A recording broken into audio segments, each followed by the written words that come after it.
Hi friends, स्वागत है आप सभी को हमारे यूट्यूब चैनल पे। दोस्तों, अब मैं आपके साथ डिस्कस कर रहा हूँ सोशल एंड प्रिवेंटिंग फार्मेसी की यूनिट 2 के ऊपर। पिछली वीडियो में मैंने आपके साथ डिस्कस किया था कोलेरा, SARS और इलोवा वायरस को, और जाना था इसे कि इसके मोड ऑफ कॉजेटिव एजेंट क्या है, मोड ऑफ ट्रांसमिशन क्या है, जनरल प्रिंसिपल और प्रिवेंशन एंड कंट्रोल के क्या क्या प्रोसेस है। और आज की वीडियो में मैं आपके साथ डिस्कस करने वाला हूँ इन्फ्लुएंजा के ऊपर। तो चलिए स्टार्ट करते हैं और जानते हैं।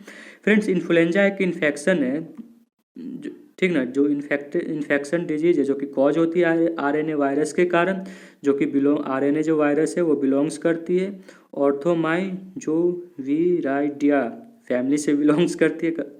और इसका जो इसे जनरली रेफर किया गया है फ्लू से, ठीक ना। इन्फ्लुएंजा वायरस को हम फ्लू के नाम से भी जानते हैं most commonly. Apart from humans, ये इन्फेक्शन जो इन्फ्लुएंजा ह्यूमन्स के अलावा ये अफेक्टेड करती है बर्ड्स को, मैमल्स को, ठीक ना, मतलब जानवर को, मैमल्स को भी अफेक्टेड करती है। कैरेक्टराइज किया गया है इन्फ्लुएंजा को जिसमें कि फीवर होती है, पेन होती है और जनरल वीकनेस। ये सारे कॉमन सिम्टम अगर हो रही है किसी पेशेंट को तो वो हो सकता है मे बी वो इन्फ्लुएंजा से इन्फेक्टेड है। कॉजेटिव एजेंट की बात करें तो इन्फ्लुएंजा वायरस RNA वायरस के फैमिली से बिलोंग्स करता है, ठीक ना। Virus belongs to the family of virus, इसी फैमिली से ये बिलोंग्स करता है। इन्फ्लुएंजा को दो भागों में बांटा गया। इन्फ्लुएंजा ए, जैसे जानते हैं इन्फ्लुएंजा ए वायरस जो है डिवाइडेड इसको किया गया है सब टाइप में अकॉर्डिंग टू सरफेस प्रोटीन। इस वायरस के जो सरफेस पे प्रोटीन पाया गया, चूँकि ये RNA वायरस है तो इसके प्रोटीन पाया जाता है इसमें, जिसके जो कि है डेट इज हीमोग्लोबिन, जो कि H के नाम से डिनोट किया जाता है, वहीं न्यूरामिनिडेज के नाम से, जो कि N के नाम से डिनोट किया गया है इन्फ्लुएंजा ए वायरस को, जो कि इसके पॉजिटिव एजेंट है। मोड ऑफ ट्रांसमिशन की बात करें तो ये कॉन्टैक्ट विद अफेक्टेड पर्सन, अगर आप अफेक्टेड पर्सन के कॉन्टैक्ट में आते हो, उससे मिलते जुलते हो तो ये इन्फेक्शन होने के चांसेस बढ़ जाते हैं। रेस्पिरेटरी ड्रॉपलेट्स के कारण होती है, एयरबोन और ओपनली स्नीज, अगर कोई बंदा ओपनली छींकता है तो उसकी वजह से होता है, और इंडिया में तो काफ़ी ज़्यादा ओपनली छींकी जाती है, ठीक ना। सिम्टम, फ्रेंड्स, इन्फ्लुएंजा के जो मोस्ट कॉमन सिम्टम है वो है हेडेक, फीवर, अनप्रोडक्टिव कफ, सोर इन थ्रोट, गले में खराश, छींकना, ये सारे बॉडी एक, ये सारे इसके कॉमन सिम्टम हैं। अब जो इसका नेक्स्ट टॉपिक है वो है general principle of prevention and control. अगर किसी पर्सन को इन्फेक्शन हो गया तो हमने जान लिया कि इन्फेक्शन क्या है, किस वजह से हो रहा है। अब हमें जानना है कि भाई इन्फेक्शन के लक्षण क्या क्या है, हमने देख भी लिया। अब उसे हम कैसे कंट्रोल कर सकते हैं, थर्ड नेक्स्ट स्टेप में आती है प्रिकॉशन, ठीक ना। प्रिकॉशन में हम that should be taken from controlling influenza. Influenza को जो प्रिकॉशन है उसे कंट्रोल करने के लिए include proper ventilation of public buildings. किसी भी तरह के आप घर बनाते हो तो उसमें प्रॉपर वेंटिलेटर देना होगा, ताकि क्या हो, सनलाइट आ सके, स्वच्छ हवा आ सके। इसी वजह से इसको अवॉइड करने का एक तरीका है, प्रॉपर घर बनाए तो प्रॉपर वेंटिलेशन दे, क्राउड प्लेस को अवॉइड करे, रोके, जो कि कोविड का भी गाइडलाइन हुआ करता था, ठीक ना। उस फेस को कवर करके चले, विथ हैंड कर्चीफ, रुमाल लेकर चले, छींकते समय मुंह पर रुमाल डाले, कफिंग एंड स्नीजिंग के समय, एंड स्टे होम। जब आपको कुछ ऐसा साइन सिम्टम नज़र आए, ये सारे सिम्टम, तो आप अपने घर में क्या हो जाएं, स्टे करें, उस समय इन्फेक्शन के टाइम बाहर ना जाएं। उसके बाद होती है कि इम्यूनाइजेशन किया जाता है इसका, ठीक ना। IS one of the most affected measure of control influenza infection. Influenza infection को कंट्रोल करने के लिए जो सबसे ज़्यादा सूटेबल तरीका दिया गया है वो फर्स्ट है प्रिकॉशन और सेकेंड है इम्यूनाइजेशन, ठीक। न्यू वैक्सीन जो कि है are constantly evolving as the antigenic properties के साथ पाया गया है। जैसे किल्ड वायरस, आप जानते हैं कि वैक्सीन दो टाइप की होती है, फर्स्ट होती है किल्ड वायरस जिसमें, और सेकेंड होती है लाइव और एटेन्यू वायरस। किल्ड वैक्सीन जो वायरस से वैक्सीन बना होता है उसमें क्या किया जाता है, कोई वैक्सीन को किल करके उसका एंटीडोट के रूप में यूज करते हैं जैसे। और लाइव एटेन्यू वैक्सीन का मतलब हो गया उसमें बैक्टीरिया या फिर वायरस को हम लेंगे, उसे तोड़ ताड़ के, मतलब उसका हाथ पैर तोड़ ताड़ के उसे विकलांग बना देंगे और उसे यूज करेंगे, तो उसी को हम कहते हैं लाइव एटेन्यू वैक्सीन, जिसमें वायरस जीवित तो होता है लेकिन वो विकलांग की तरह होता है, मतलब नुकसान ज़्यादा नहीं पहुँचाएगा। उसके बाद जो सेकेंड डिजीज़ है वो है एक्यूट रेस्पिरेटरी इन्फेक्शन, मतलब हमारे श्वसन तंत्र में होने वाली इन्फेक्शन। श्वसन तंत्र में सबसे पहले इन्फेक्टेड पार्ट होती है हमारे ट्रेकिया। ट्रेकिया के बाद जो इन्फेक्टेड होती है वो होती है हमारे ब्रोंक्यूल्स, और सबसे लास्ट में हमारे होती है एल्वियोली, जहाँ पे ब्लड का फिल्ट्रेशन होता है, ब्लड परफ्यूज करता है ऑक्सीजन गैस से और प्यूरिफाइड होती है। तो ये प्रोसेस है इन्फेक्शन होने की। अब जानते हैं एक्यूट रेस्पिरेटरी इन्फेक्शन, जिसे शॉर्ट में ARI के नाम डिनोट किया जाता है, जो कि कॉज होती है inflammation in any part of respiratory tract. ये तो कॉमन सा फंडा है कि अगर रेस्पिरेटरी ट्रैक में इन्फेक्शन होगी तो वहाँ क्या होगी, इन्फ्लामेशन हो जाएगी। स्टार्टिंग फ्रॉम, जो कि नोज से स्टार्ट होती है, मैंने आपके साथ पहले ही कहा, ये नोज से स्टार्ट होती है और ख़त्म होती है ट्रेकिया पे। ये हमारे श्वसन तंत्र का पूरा पार्ट हो जाता है, ठीक। It is also result in wild rangings and symptom. इसके काफ़ी सारे रेंज पाए गए हैं और सिम्टम भी हैं। जैसे ARI is classified as acute respiratory upper infection, मतलब हमारे अपर पार्ट में इन्फेक्शन होना, अपर पार्ट में नोज से लेकर ट्रेकिया तक आएगी। जब लोअर पार्ट का इन्फेक्शन मतलब ब्रोंक्यूल, एल्वियोली वगैरह आ जाती है इसमें। मोड ऑफ ट्रांसमिशन की बात करें तो फ्रेंड्स सबसे ज़्यादा ट्रांसमिट होने वाला इसका जो मोड है ARI का, वो है एयरबोर्न रूट, मतलब सांस के जरिए, हवा के जरिए। कॉन्टैक्ट विथ पर्सनल, अगर आप इन्फेक्टेड पर्सन से कॉन्टैक्ट करते हो, उसके टच में आते हो, तो उसके वजह से भी ये होता है। नेक्स्ट है using contaminated needles.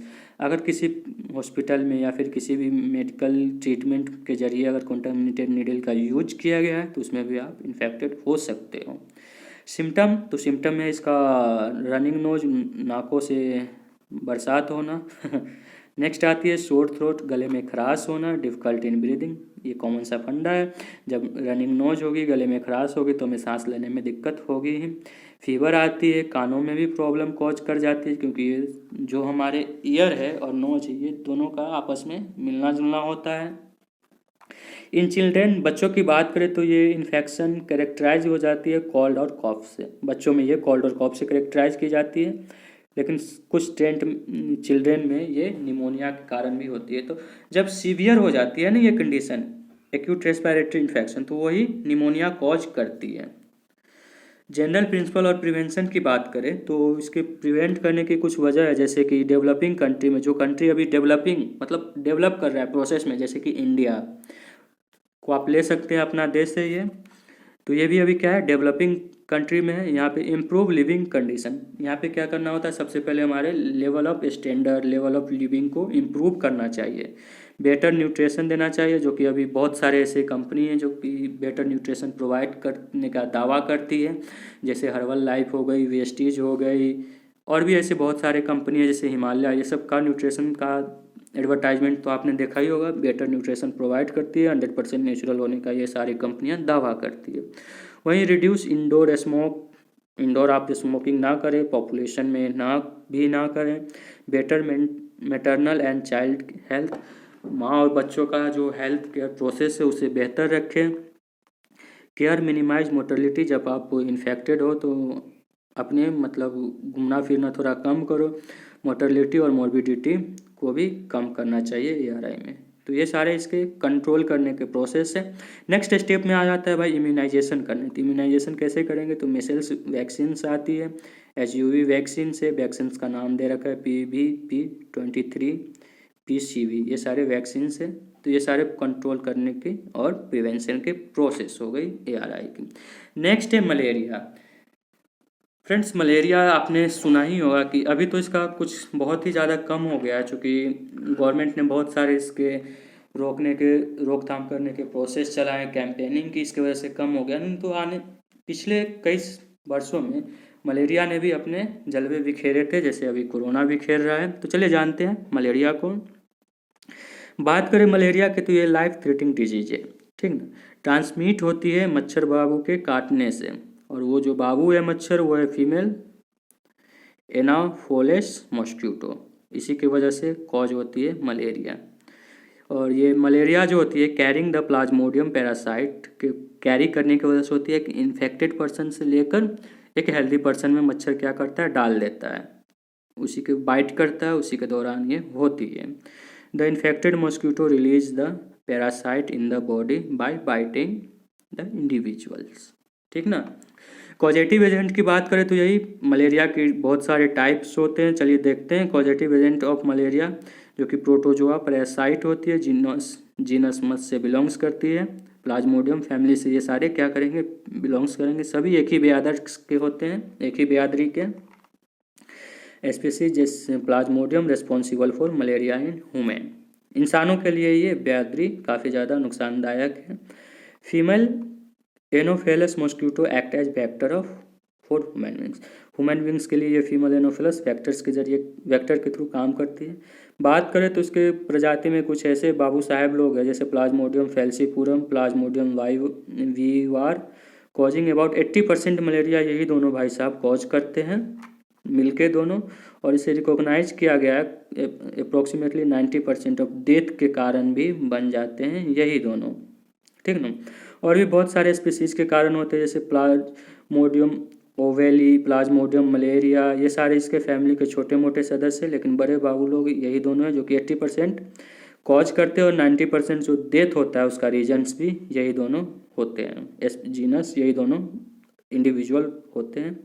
Mode of transmission, तो ये कॉमन सा है कि इसके मोड ऑफ ट्रांसमिशन कैसे होगी, from mother to unborn child.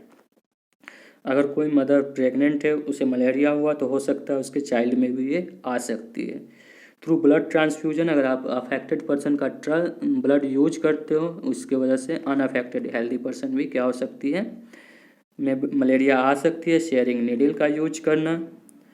Symptom की बात करें तो फ्रेंड्स, मलेरिया जो होती है इसमें सबसे पहले कोल्ड स्टेज आती है, मतलब अचानक से आप काफ़ी ज़्यादा सर्दी लगेगी, उसके बाद हॉट स्टेज, काफ़ी ज़्यादा बुखार का आना, उसके बाद बुखार आएगा तो भाई पसीना तो आएगा ही आएगा।